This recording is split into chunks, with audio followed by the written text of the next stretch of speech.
Hey guys, Jared here, and today we're going to check out the new Kaby Lake and Pascal based P650HP-G laptop from Metabox.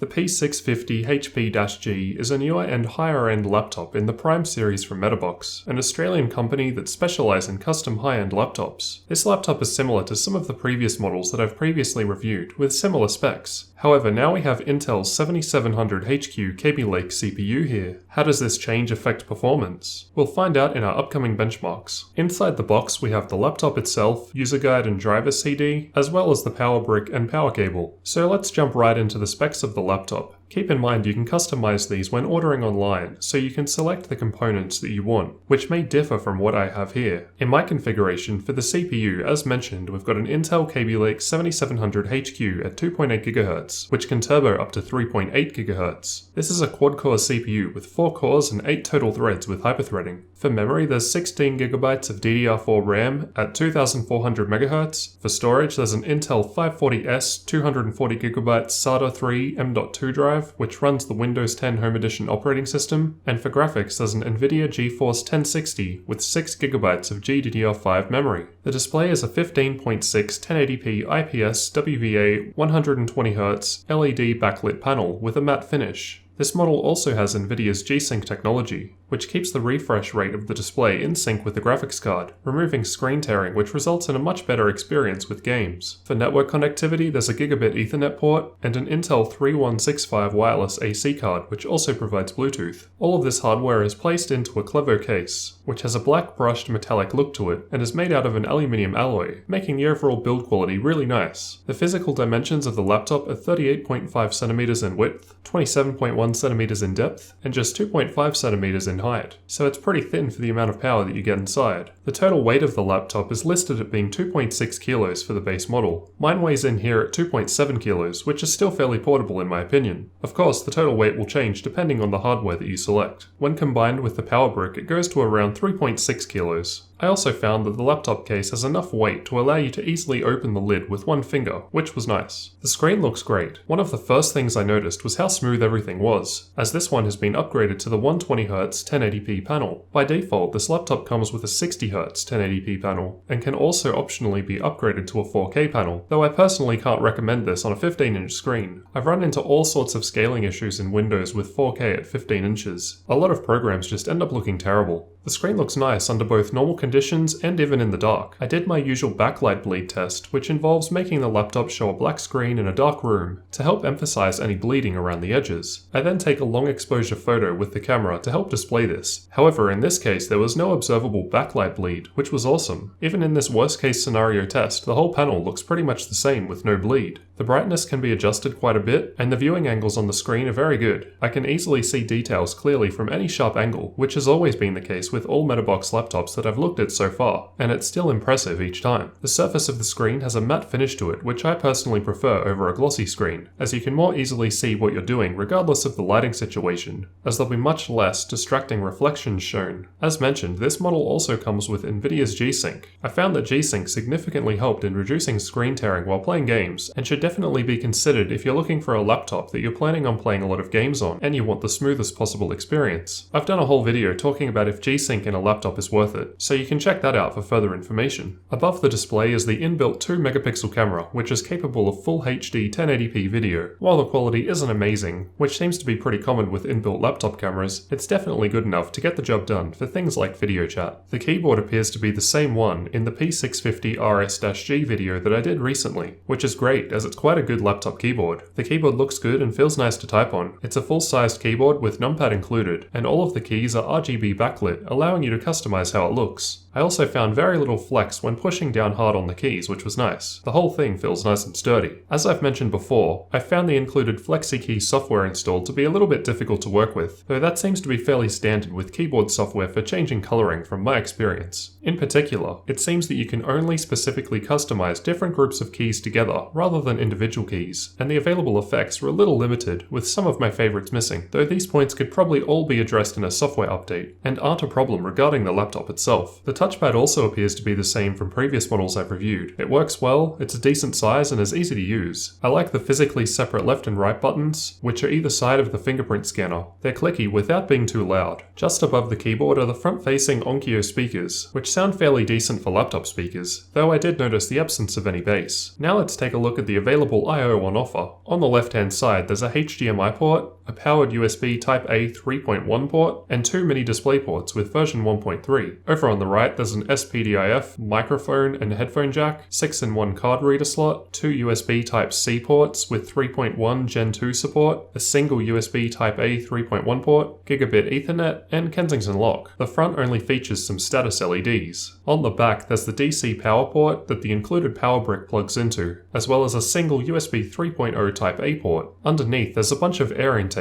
to help keep all the components cool, as well as some rubber feet, which both stop the laptop from moving around on flat surfaces when in use, and also rise it a little to let the cool air in. The included battery is a 4-cell lithium-ion polymer battery rated at 60 watt-hours, with a full charge and doing basic tasks such as web browsing with the screen on half brightness and keyboard lighting off. Windows 10 estimated that it would last for around 8 hours, which I think is pretty decent for a laptop with these specs. This appears to have been an accurate measure as well. After 4 hours of use, the battery still had 50% left, which was pretty impressive. Definitely the best battery life I've seen from Metabox so far. So with all of that in mind, how's the laptop to actually use? While using the laptop normally, I found the performance to be really good, which is to be expected based on these high specs within. Windows 10 is running well here, and I've not had any slowness or delay at all while using the OS or installed programs. Everything's performed well with no issues. I also haven't had any problems with heat. During normal use, it stays quite cool, with an idle CPU temperature of 25 degrees Celsius and an idle GPU temperature of 41 degrees Celsius. During my benchmarking with the same room temperature, the CPU reached a maximum of 56 degrees Celsius, and the GPU peaked at 74 degrees Celsius. I left these tests going for over half an hour, and the temperatures had stabilized by that time. Despite this, the laptop didn't really feel that hot. During normal operation, the laptop is pretty quiet too. At idle, it sat around the 30 decibel mark, as you can see here. While running my benchmarks, it went up to around 45 decibels, and then when I manually maxed out the fans, it peaked at around 50 decibels. Note that I had the microphone pretty close to one of the exhaust vents on the laptop. At complete idle, I could barely hear it at all, and even at maximum, with my closed back headphones on, I could barely hear the fan noise. Now let's get into those benchmarks. I was excited to do these as this was my first experience with an Intel Kaby Lake CPU in a laptop, and I was keen to find out how it performed. First we'll cover some gaming benchmarks, followed by tests with benchmark tools. All tests were done with all Windows updates to date applied, and the Nvidia graphics drivers were also up to date, running version 378.49, which were the newest at the time of testing. In Grand Theft Auto 5 I disabled VSYNC and tested with FXAA on and MSAA set to 8 with a 1080p resolution. Even with these settings we still averaged 55 frames per second. In The Witcher 3 I used the Ultra preset, disabled VSYNC and Nvidia Hairworks, and again ran at the full 1080p resolution. With these settings I was able to get an average of 51 frames per second. While in Shadow of Mordor with Ultra settings at 1080p, we averaged 95 frames per second. So we were finally starting to take advantage of that 120Hz display. Now onto the benchmarking tools. While a useful indicator, note that these results are a bit less practical compared to the real-world gaming results previously shown. In Heaven benchmark with the quality set to Ultra, tessellation set to Extreme, and anti-aliasing set to 8 at 1080p, the 1060 averaged 58 frames per second. There's a similar story in Valley benchmark, with the quality set to Ultra and anti-aliasing on 8 at 1080p, the 1060 averaged 59 frames per second. The Passmark benchmark resulted in a score of 8,372 for the CPU, 6,880 for the 3D graphics, and 4,250 for the overall score, putting this laptop into the 87th percentile of results. Pretty impressive. I ran both the Firestrike and TimeSpy benchmarks from 3DMark and got scores of 11,682 and 3,768 respectively. I'll leave a link to the full results in the video description. I performed these tests with G-Sync disabled. With G-Sync enabled, things are noticeably smoother with no screen tearing. For further information on this, check out my video on whether or not G-Sync in a laptop is worth it. As for the CPU, I ran a few different benchmarks to compare it against the older 6700HQ. We can see it only performs a little better in the tests that I've run here, so it's a small incremental upgrade, but still nice to have. I've also done a full video comparing these two CPUs in detail using this laptop, so check that out if you're interested. Based on the results from the games tested, we're not often going above 60 frames per second, which makes it hard to justify the optional upgrade to a 120Hz panel here. If you're instead looking at a model with an Nvidia 1070 or higher, then a 120Hz panel would be a lot more useful there, as this card can push higher frame rates. Of course, with that said, we could always lower the graphics settings and get higher frames per second with the 1060, making the higher refresh rate panel more worthwhile.